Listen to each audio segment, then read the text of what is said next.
ఇప్పుడు ఆయన ఏం చేశాడంటే మళ్ళీ ఒకసారి తల్లిదండ్రుల్ని సాకారంగా చూడాలనిపించింది.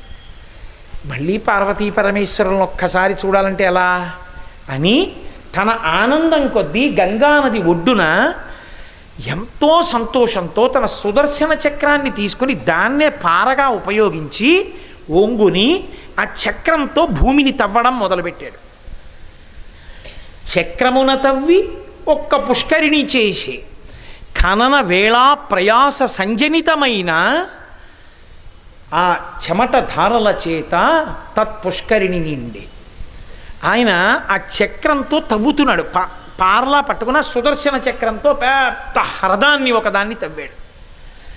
తవ్వితే ఖనన వేళా ప్రయాస సంజనితమైన ఘర్మ జలము చేత కైటభారి పూరించే తజ్జలంబు కైటభారి పూరించే ఆ పల్వలములందు ఆ కాశీపట్టణంలో గంగ ఒడ్డున ఆ హ్రదాన్నంతటినీ తవ్వుతుంటే చెమట పట్టి శ్రీ మహావిష్ణువు యొక్క శరీరంలోంచి పడినటువంటి చెమట బిందువులు ధారలై ఆయన యొక్క చెమట ధారల చేత ఒక సరోవరం ఏర్పడింది.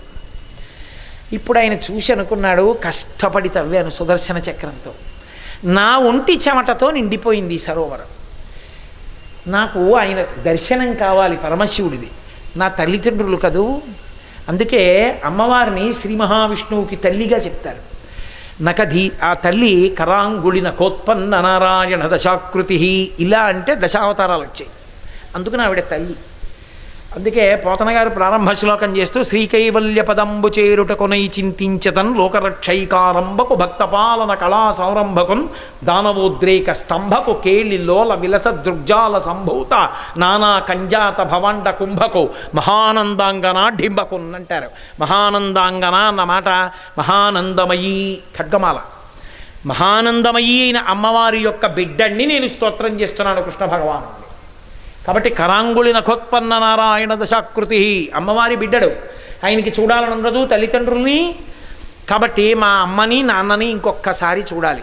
1008 సంవత్సరములు తపస్సు చేశాడు. 1008 సంవత్సరములు తపస్సు చేస్తే పార్వతీ పరమేశ్వరులు ప్రత్యక్షమయ్యారు. ప్రత్యక్షమై ఒక్కసారి చూశాడు ఆయన హ్రదం వంక.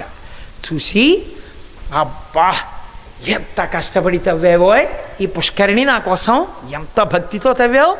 ఈ కాశీక్షేత్రంలో నీ పేరు మీద ఒక తీర్థం ఉండాలని, ఒక హ్రదం ఉండాలని తవ్వావా అని ఫణిభూషణుండు వాపి ప్రణుతి స్తోత్ర పరంపరలను అనరింపన్ త్రినేత్రుని దక్షిణశ్రుతి మణికర్ణిక జారి మిట్టి